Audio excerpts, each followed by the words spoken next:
नमस्कार ओडिशावासी शुभ सकाळ आज हूँ 19 डिसेम्बर गुरुवार आज रही देश विदेश राज्यर 20टी गुरुत्वपूर्ण खबर जहां आपण माने 10 मिनिट समय दे देखिपारे ता पूर्व आपण मान गोटे छोटिया अनुरोध आपणकर जिला को भल पाते भिडियो को लाइक कर कमेंट रे आपण जिलार ना लिखिदेवे जहाँफल तुरंत आपण जिलार खबर पाइपर नुआ वर्ष बदल सब किसी नियम दर दाम बढ़ला सुभा योजना राशन कार्ड भत्ता टंका पीएम किसान सीएम किसान आउ राशन कार्ड को लेकिन अनेक 20टी गुरुत्वपूर्ण खबर अच्छी चलो जानिबा आज कौन अच्छी गुरुत्वपूर्ण खबर नंबर 1 2 वर्ष ऊर्ध्व बंद पड़ी अपार्टमेंट रेजिस्ट्रेशन ठप हो फ्लाट किणा बिका आ नुआ वर्ष बदल नुआ नियम लोक ना घरे तैयारी करि ना बिक्री करि अपार्टमेंट रेजिस्ट्रेशन बाट फिटले सहज हो पारनी यही प्रक्रिया राज्य में अपार्टमेंट और जमी विक्रय कारोबार रे पंजीकरण अनेक असुविधा होची असुविधा को देखिए वर्तमान नियमावली परिवर्तन कराई 2023 अपार्टमेंट अधिनियम अनुसार अपार्टमेंट विक्रय पंजीकरण मे मासर पुनः आरंभ होगा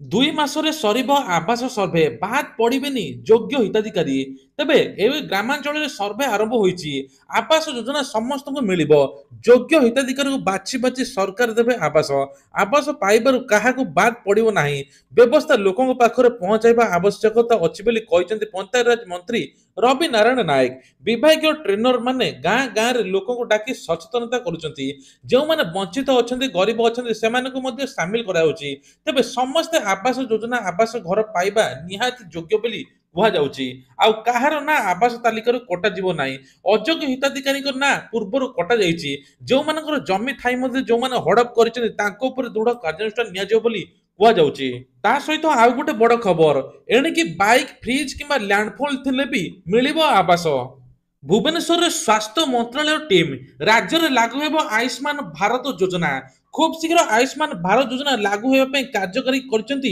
भुवनेश्वर स्वास्थ्य मंत्रालय टीम तबे आलोचना होई परिबा परे एबे स्वास्थ्य सचिव कहते राज्य में एथर सुभद्र योजना परे परे एबे मिलिया पई जाउछि आयुष्मान कार्ड ए नै कि मध्य सरकार घोषणा करछंती एथिरे 3 कोटी लोक उपकृत हे बेली कुआ जाउछि तबे राज्य और राज्य बाहर 27,000 रु अधिक मेडिकल मध्य ट्रीटमेंट होई परिबे ता सहित पुरुषक पई 5 लाख महिलाक पई 10 लाख बीमा दिया जाइछि आसीगला कैंसर टीका 2025 देशर नागरिक को मागणार टीका प्रदान करा तेबे रूस आनिला कैंसर टीका कर्कट रोग विरोध में वैक्सीन प्रस्तुत देवाई तुरंत दाबी सहित रूस 2025 देशर नागरिक मानक मागणार टीका प्रदान कर रूस राष्ट्रपति व्लादिमीर पुतिन चलित शताब्दी में बड़ उद्भावन कर रूस स्वास्थ्य मंत्रालय पक्षर कैंसर वैक्सीन प्रस्तुत सफलता होती गतकाली स्पष्ट कर स्वास्थ्य मंत्रालय रेडियोलोजी रिसर्च सेंटर तेज कहर कैंसर टीका बाहर मनीष शरीर में जेनेटिक कोड एक सूक्ष्म अंश जहां मनीष कोशिकार प्रोटीन युक्त पाई एथिरु शरीर को आवश्यक प्रोटीन मिलता है आंटीबॉडी परिणत होता है जहाँफल कैंसर आउ हेब ना कहुचे एणिकी बाद पड़ी 5,17,000 महिला कहु बायोमेट्रिक पेंडिंग अच्छी ई केवाईसी पेंडिंग अच्छी से एबे डिसेंबर 25 तारिख में सुभद्र टंका मिलिबो नाही बेली उपमुख्यमंत्री प्रभाती परिड़ा घोषणा करछंती कुआ नुआ वर्ष नुआ भेटी देबे किंतु जो 5 लाख बाद पड़िचंती तांकू तुरंत ई केवाईसी करी जांच करा जाउ बेली कुआ जाउची जहा फल सेमाने मध्य उपयुक्त हेबे एवं सुभद्र योजना टंका पाइबे कुआ जाउची जे मार्च 8 तारिख महिला दिवस दिन सुभद्र योजना द्वितीय किस्ती आसिया पई जाउची सफाई कर्मी को सफा हृदय स्पर्श करिपारलानी लोभ अलिया गदारू मोटा सुनार ब्रेसलेट पाई मध्य फेराई देले तेबे आज 18 ग्राम सुनार ब्रेसलेट पाइथिले सफाई कर्मचारी प्रकृत मालिक को फेराई स्वच्छ कर्मी काम देला ओदा सुखिला पृथकीकरण फंडा तेबे लोभ नुहे सेवा मनोभाव देखाइथिले स्वच्छ कर्मी न्यू फॉरेस्ट पार्क लेन 5 बासिंदा दीपक महांती को भूल बसत ब्रेसलेट टी को डस्टबिन पकाई देइथिले परे यूनिट एमआरएफ रे पहुंचथिले एमआरएफ रे मैनेजर को कहवा पर वर्ज्य अलगा पर एथरे खोजिथिले स्वस्थ कर्मी शेष में सरस्वती नायक ब्रेसलेट पाइबा पर एमआरएफ अधिकारी को अवगत कराइथिले तथ्य प्रमाण आधार दीपिका महांती को फेराइथिले तेबे हजि ब्रेसलेट पाइबा पर कृतज्ञता जणाइछन्ती दीपिका बाली माफिया को गुंडाराज सबु सीमा पार करदेले ए बाली कहार एति कथारे आईआईसी को ऊपर बर्षिथिला माड़ खाली माड़ नुहे आज्ञा थाना गाड़ी भांगी देइछन्ती एई माफिया ମାଫିଆଙ୍କ ଆକ୍ରମଣରେ ଗୁରୁତର ଆହତ ହୋଇଛନ୍ତି ଥାନା ଅଧିକାରୀ। ଏଭଳି ଘଟଣା ଘଟିଛି ମୟୂରଭଞ୍ଜ ଜିଲ୍ଲା ଉଦଳ ବ୍ଲକ କପ୍ତିପଦା ଥାନା ଅଞ୍ଚଳରେ। ତେବେ ଥାନା ଅଧିକାରୀଙ୍କୁ ମାଡ ମାରିଛନ୍ତି ବାଲି ମାଫିଆ, ଯାହା ଫଳରେ ଏକ ଆଶ୍ଚର୍ଯ୍ୟଜନକ ଘଟଣା। ଅନ୍ୟପଟେ ଥାନା ଅଧିକାରୀ ଆକ୍ରମଣରେ ତାଙ୍କ ବେକ ପିଠିରେ ଗଭୀର ଆଘାତ ଲାଗିଛି। ବର୍ତ୍ତମାନ ଡାକ୍ତରଖାନାରେ ଚିକିତ୍ସିତ ମଧ୍ୟ ହେଉଛନ୍ତି। ମାଫିଆ ମାନେ ଏଭଳି ପୋଲିସକୁ ଖାତିର ନକରି ଆକ୍ରମଣ କରିବା ଘଟଣା ସ୍ଥାନୀୟ ଅଞ୍ଚଳରେ ଚର୍ଚ୍ଚାର ବିଷୟ ପାଲଟିଛି। ଏବେ ଆକ୍ସନ ମୋଡରେ ଥାନା ଅଧିକାରୀ ମାନେ। ରମାଦେବୀ ମହିଳା ବିଶ୍ୱବିଦ୍ୟାଳୟ ପରିସରରେ ଉଡ଼ିଲା 108 ଫୁଟର ଉଚ୍ଚତା ଜାତୀୟ ପତାକା। ଶିଳ୍ପପତି ସମାଜସେବୀ ନବୀନ ଜିନ୍ଦଲଙ୍କ ନେତୃତ୍ୱାଧୀନରେ ଫ୍ଲାଗ ଫାଉଣ୍ଡେସନ ଅଫ୍ ଇଣ୍ଡିଆ ପକ୍ଷରୁ ଭୁବନେଶ୍ୱର ରମାଦେବୀ ମହିଳା ବିଶ୍ୱବିଦ୍ୟାଳୟ ପରିସରରେ ଏକ ସ୍ମାରକୀ ଜାତୀୟ ପତାକା ସ୍ତମ୍ଭ ସ୍ଥାପନ ହୋଇଛି। ଓଡ଼ିଶାର ମାନ୍ୟବର ଉପମୁଖ୍ୟମନ୍ତ୍ରୀ କନକ ବର୍ଦ୍ଧନ ସିଂଦେଓ ଓ ବାଚସ୍ପତି ସୁର୍ମା ପାଢ଼ୀ 108 ଫୁଟ ଉଚ୍ଚ ସ୍ମାରକୀ ଜାତୀୟ ପତାକା ସ୍ତମ୍ଭକୁ ଉଦ୍ଘାଟନ କରିବା ସହିତ 36x24 ବର୍ଗ ଫୁଟର ଏକ ବିଶାଳ ତିରଙ୍ଗା ଉତ୍ତୋଳନ କରିଛନ୍ତି। ମୁମ୍ବାଇ ଗେଟୱେ ଅଫ୍ ଇଣ୍ଡିଆ ଉପକୂଳରେ ଓଲଟିଲା ଡଙ୍ଗା, 13 ମୃତ 36 ଉଦ୍ଧାର। କେବଳ ଏଭଳି ପରିସ୍ଥିତିରେ ଲୋକମାନେ ଆଶ୍ଚର୍ଯ୍ୟ ହୋଇଯାଉଛନ୍ତି। ଡଙ୍ଗାରେ 101ରୁ ଉର୍ଦ୍ଧ୍ୱ ଯାତ୍ରୀ ଥିଲେ। 40 ଜଣ ନିଖୋଜ ରହିଥିବା ବେଳେ 36 ଜଣଙ୍କୁ ଉଦ୍ଧାର କରାଯାଇଛି। ଦୁର୍ଘଟଣାରେ 3 ନୌ କର୍ମଚାରୀଙ୍କ ସହିତ 13 ଜଣଙ୍କ ଜୀବନ ଚାଲିଯାଇଛି। ନୌ କର୍ମଚାରୀଙ୍କ ବୋଟ ଇଞ୍ଜିନର ସ୍ପିଡ ପରୀକ୍ଷା କରୁଥିବା ବେଳେ ବୋଟଟି ଦୁର୍ଘଟଣା ଘଟିଥିଲା।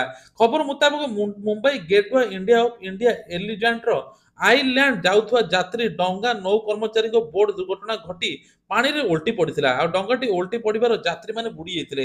ପାଖାପାଖି ଅପରାହ୍ନ 4ଟାରେ 100ରୁ ଅଧିକ ଲୋକ ଥିଲେ, ଯାହା ଫଳରେ ଏବେ 40 ଜଣ ନିଖୋଜ ଅଛନ୍ତି, 13 ଜଣଙ୍କ ଜୀବନ ଯାଇଛି, 37 ଜଣଙ୍କୁ ଉଦ୍ଧାର କରାଯାଇଛି। 1268 ପରୀକ୍ଷା କେନ୍ଦ୍ରରେ ହେବ ଯୁକ୍ତ 2 ପରୀକ୍ଷା। ଆସନ୍ତା ମାସରୁ ରାଜ୍ୟରେ ଆରମ୍ଭ ହେବ ଯୁକ୍ତ 2 ପରୀକ୍ଷା। ଆସନ୍ତା 18 ତାରିଖକୁ ପରୀକ୍ଷା ଆରମ୍ଭ ହେବାକୁ ଥିବାବେଳେ 1268 କେନ୍ଦ୍ରରେ ପରୀକ୍ଷା ନେଇ ଉଚ୍ଚ ମାଧ୍ୟମିକ ଶିକ୍ଷା ପରିଷଦ ପକ୍ଷରୁ ଆଜି ବିଜ୍ଞପ୍ତି ପ୍ରକାଶ ପାଇଛି। ସକାଳ 10ଟାରୁ ଅପରାହ୍ନ 1 ପର୍ଯ୍ୟନ୍ତ ପରୀକ୍ଷା ହେବ। 18 ତାରିଖରେ ଯୁକ୍ତ 2 ବିଜ୍ଞାନ ଛାତ୍ରଛାତ୍ରୀଙ୍କ ଏମଆଇଏଲ ପରୀକ୍ଷା ଅଛି। 19 ତାରିଖରେ ଯୁକ୍ତ 2 କଳା ବାଣିଜ୍ୟ ପରୀକ୍ଷା ଅଛି। ତେବେ 20 ତାରିଖରେ ଧନ୍ଦାମୂଳକ ଛାତ୍ରଛାତ୍ରୀଙ୍କ ପରୀକ୍ଷା ଆରମ୍ଭ ହେବ ବୋଲି କୁହାଯାଉଛି। ଶୀତ ଭୟରେ ବର୍ଷା ଭୟ, 21 ତାରିଖ ଯାଏଁ ଏହି ସ୍ଥାନରେ କାଚିବା ସମ୍ଭାବନା। ଗତ କିଛି ଦିନ ହେବ ଓଡ଼ିଶାରେ ଶୀତ ଲହରୀ ଚାଲିଥିବା ବେଳେ ବର୍ତ୍ତମାନ ବର୍ଷାର ଭୟ ମଧ୍ୟ ଆସିଛି। ତେବେ କୁହାଯାଉଛି 21 ତାରିଖ ଯାଏଁ ରାଜ୍ୟରେ ବିଭିନ୍ନ ସ୍ଥାନରେ ବର୍ଷା ସମ୍ଭାବନା ଅଛି। ଦକ୍ଷିଣ ଉପକୂଳ ସମେତ ଉପକୂଳ ଓଡ଼ିଶାରେ ମଧ୍ୟ ହାଲୁକାରୁ ମଧ୍ୟମ ଧରଣର ବର୍ଷା ହେବ ବୋଲି ପାଣିପାଗ ବିଭାଗ ସୂଚନା ଦେଇଛି। ପୁରୀ, କେନ୍ଦ୍ରାପଡ଼ା, ଗଜପତି, ଜଗତସିଂହପୁର, କୋରାପୁଟ ଓ ରାୟଗଡ଼ା ଜିଲ୍ଲାମାନଙ୍କରେ ହାଲୁକାରୁ ମଧ୍ୟମ ଧରଣର ବର୍ଷା ହେବ ବୋଲି ସୂଚନା ମିଳିଛି। ଡବଲ ଇଞ୍ଜିନ ସରକାରର ମହଙ୍ଗା ମାଡ଼ ବିରୋଧରେ ବିଜେଡିର ରଣହୁଙ୍କାର। ଦର ବୃଦ୍ଧିକୁ ବିରୋଧ କରି ଆସନ୍ତା ଜାନୁଆରୀ 6 ତାରିଖରେ ଦଳ ବଳ ଘେନି ରାଜରାସ୍ତାକୁ ଓହ୍ଲାଇବେ ବିଜେଡି କର୍ମୀ। ଦୀର୍ଘ 6 ମାସ ପରେ ଆକ୍ରମଣାତ୍ମକ ଆଭିମୁଖ୍ୟ ଅପଣାଇ ପୁଣି ଥରେ ତୃଣମୂଳ ସ୍ତରକୁ ଯିବାକୁ ପ୍ରସ୍ତୁତ ହେଉଛନ୍ତି ବିରୋଧୀ ବିଜେଡି। ତେବେ କୁହାଯାଉଛି ଜାନୁଆରୀ 6 ତାରିଖରେ ଲୋକସେବା ଭବନରେ ବିକ୍ଷୋଭ ପ୍ରଦର୍ଶନ କରିବ ବିଜେଡି। ଭୁବନେଶ୍ୱର ପରେ ସାରା ଓଡ଼ିଶାକୁ ଆନ୍ଦୋଳନ ହେବ ବୋଲି ବିଜେଡିର ପ୍ରତିଶ୍ରୁତି। ତା ସହିତ ଦରଦାମକୁ ବୃଦ୍ଧି ପ୍ରସଙ୍ଗକୁ ନେଇ ବିଜେପି ଶାଣିତ ଆକ୍ରମଣ କରିବ ଦଳ। ତେବେ କୁହାଯାଉଛି ଯେ 6 ମାସ ଭିତରେ ନୀରବତା ଭାଙ୍ଗିଛି ଏଥର ବିଜେଡି। ତେବେ ପ୍ରେମ ପାଇଁ ବୃଦ୍ଧାଙ୍କର ଉଡ଼ିଗଲା 4 କୋଟି ଟଙ୍କା, ପରିଣତ ବୟସରେ ପ୍ରେମରେ ପଡ଼ିଲେ ବୃଦ୍ଧ। ତେବେ କୁହାଯାଉଛି ଯେ ଏଥର ପ୍ରେମ କରୁ କରୁ ଠକେଇର ଶିକାର। 7 ବର୍ଷ ଧରି ଚାଲିଥିଲା ଆକାଉଣ୍ଟରେ ଚାଲିଗଲା 4 କୋଟି 4 ଲକ୍ଷ ଟଙ୍କା। ତେବେ ଜଣେ 67 ବର୍ଷ ବୟସ୍କା ମାଲେସିଆ ମହିଳା ଅନଲାଇନରେ ପ୍ରେମର ସ୍କାମର ଶିକାର ହୋଇଛନ୍ତି। 7 ବର୍ଷ ପର୍ଯ୍ୟନ୍ତ ଚାଲିଥିଲା ପ୍ରେମ, ଯେଉଁଥିରେ ସେ 4.5 କୋଟି ଟଙ୍କା ହରାଇଥିବା ସାମ୍ନାକୁ ଆସିଛି। ପ୍ରେମ କରି ଠକେଇର ଶିକାର ହେଲେ, କିନ୍ତୁ ପ୍ରେମ କରୁଥିବା ସାଥୀଙ୍କୁ କେବେ ସାକ୍ଷାତ କରିନଥିଲେ। 2017 ମସିହାର ଅକ୍ଟୋବର ମାସରେ ଆରମ୍ଭ ହୋଇଥିଲା ଏହି ସ୍କାମ। ମହିଳା ଜଣକ ଉକ୍ତ ଯୁବକଙ୍କ ସହିତ ଫେସବୁକରେ ପ୍ରେମ କରୁଥିଲେ। ନିଜ ଆଡୁ ଆମେରିକା ବ୍ୟବସାୟ ମଧ୍ୟ କହିଥିଲେ। ସିଙ୍ଗାପୁର ମେଡିକାଲ ଉପକରଣ ବ୍ୟବସାୟ କରୁଥିଲେ। ମହିଳା ଜଣକ ବିଶ୍ୱାସ ଜିତିବା ପରେ ସମୟ ଲାଗିଲା ନାହିଁ। 1 ମାସ ଭିତରେ ସେମାନେ ଅନଲାଇନ ସମ୍ପର୍କ ମଧ୍ୟ ଆରମ୍ଭ କରିଥିଲେ। ତେବେ ମହିଳାଙ୍କୁ ଏଭଳି ସ୍କାମରେ ଫସିଛନ୍ତି, ଯାହା ଫଳରେ ପ୍ରଥମ ଥର ପାଇଁ ସେ 4.5 କୋଟି ଟଙ୍କା ଠକେଇ ନେଇଯାଇଛନ୍ତି ମହିଳାଙ୍କଠୁ କୁହାଯାଉଛି। ତେଣୁ ଆପଣମାନଙ୍କୁ ଯଦି ଏମିତି ଫେସବୁକରେ କିଏ ରିକ୍ୱେଷ୍ଟ ପଠାଇ କିଏ ଗପେ, ଆପଣମାନେ କେବେ ବି ତାଙ୍କୁ ଆକ୍ସେପ୍ଟ କରିବେ ନାହିଁ, ବା ଆପଣ ତୁରନ୍ତ ତାଙ୍କୁ ବ୍ଲକ୍ କରିବେ, ନହେଲେ 1930 କଲ୍ କରି ନିଜର କମ୍ପ୍ଲେନ୍ ଜଣାଇ ପାରିବେ। ମୁଖ୍ୟମନ୍ତ୍ରୀଙ୍କର ବଡ଼ ଘୋଷଣା, ଏଥର ପିଏମ୍ କିଷାନ ଟଙ୍କା ଫେବୃଆରୀ ମାସରେ 19ତମ କିସ୍ତି ମିଳିବା ପାଇଁ ଯାଉଛି। ଏନେଇକି ରାଜ୍ୟ ସରକାର ମଧ୍ୟ ଘୋଷଣା କରିଛନ୍ତି। ତା ସହିତ ଆଉ ଗୋଟେ ବଡ଼ ଖବର, ଏସଏଚଜି ମହିଳାଙ୍କୁ ଋଣ ମୁକ୍ତ କରୁଛନ୍ତି ସରକାର। ପୂର୍ବ ସରକାର ଯେତିକି ଋଣ ନେଇଥିଲେ ତାର ସୁଧ ହାର ଛଡ଼ାଯିବ ବୋଲି କୁହାଯାଉଛି। ଏନେଇ 227 କୋଟି ଟଙ୍କା ବ୍ୟୟବରାଦ ମଧ୍ୟ ହୋଇଛି। ଆଉ ସ୍କୁଲ ପିଲା ଛାତ୍ରଛାତ୍ରୀଙ୍କୁ ମିଳିବ ଡିସେମ୍ବର 31 ତାରିଖରେ 5,000 ଟଙ୍କା। ଏନେଇ ମୁଖ୍ୟମନ୍ତ୍ରୀ ମୋହନ ମାଝୀ ମଧ୍ୟ ଘୋଷଣା କରିଛନ୍ତି। ଏଥିରେ 3.5 ଲକ୍ଷରୁ ଅଧିକ ଛାତ୍ରଛାତ୍ରୀ ଉପକୃତ ମଧ୍ୟ ହେବେ। ସୁଭଦ୍ରା ଯୋଜନା ଟଙ୍କା ଏକା ସାଙ୍ଗରେ 10,000 ମିଳିବ ବୋଲି କୁହାଯାଉଛି। ଯେଉଁମାନଙ୍କର ଏପର୍ଯ୍ୟନ୍ତ ଇକେୱାଇସି ପ୍ରଥମ ହେଇକି ସବୁ ଠିକ ହୋଇକି ମଧ୍ୟ ପ୍ରଥମ କିସ୍ତି ମିଳିନାହିଁ, ତାଙ୍କୁ ପ୍ରଥମ ଦ୍ୱିତୀୟ କିସ୍ତି ମାର୍ଚ୍ଚ 8 ତାରିଖରେ ମିଳିବ ବୋଲି କୁହାଯାଉଛି।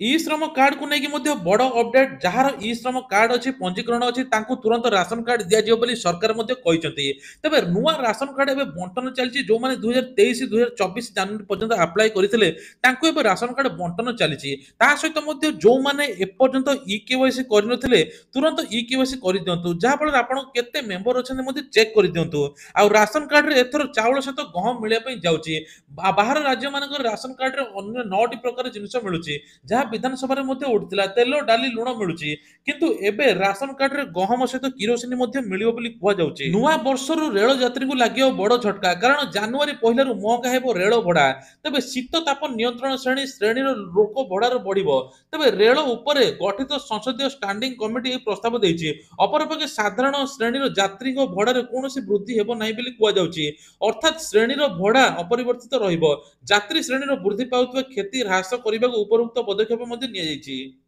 श्रीमंदिर में आज दिवा पहुड़ नीति अनुष्ठित हेब एही परिप्रेक्षी में द्वितीय भोग मंडप शेष होगा अपराह 2:30 रु संध्या 6टा पर्यंत दिवा पहुड़ पर सर्वसाधारण दर्शन बंद रही ते पवित्र धनु संक्रांति अवसर में गत सोमवार श्रीमंदिर महाप्रभुଙ୍କର पहिल भोग नीति आरंभ हो मकर संक्रांति पूर्व दिन अर्थात जनवरी 13 तारिख पर्यंत एबे प्रत्यय नीति हेब बोली कहुযাଉଛି तेबे रत्नभंडार मरामती 3 मास भितर काम सारिबा को लक्ष्य रखाइथिबा आईन मंत्री प्रतिदिन 5 घंटा समय लगे रत्नभंडार कांथर फाट चट्टान दीर्घस्थायी मरामती को संस्था गुरुत्व देछि तेबे कहुଯାଉଛି जेपरि 500 वर्ष पर्यंत चलिबो सेवायत माने कहिसंती ता सहित रत्नभंडार काम सरले गणति मनति प्रक्रिया मध्ये आरंभ होइजो बोली कहुଯାଉଛି तेबे साइबर लुटेरा को सावधान एणिकी पैन कार्ड 2.0 आसुची जहाँ फल पैन कार्ड रे क्यूआर कोड लगिबो एने की सर्वसाधारण को मध्य एबे पुलिस पक्षरु समस्त पक्षरु सावधान करा जायछि कारण आपन को पैन कार्ड 2.0 अपडेट करा पई बा आधार कार्ड करेक्शन पई विभिन्न प्रकार लिंक आसीबो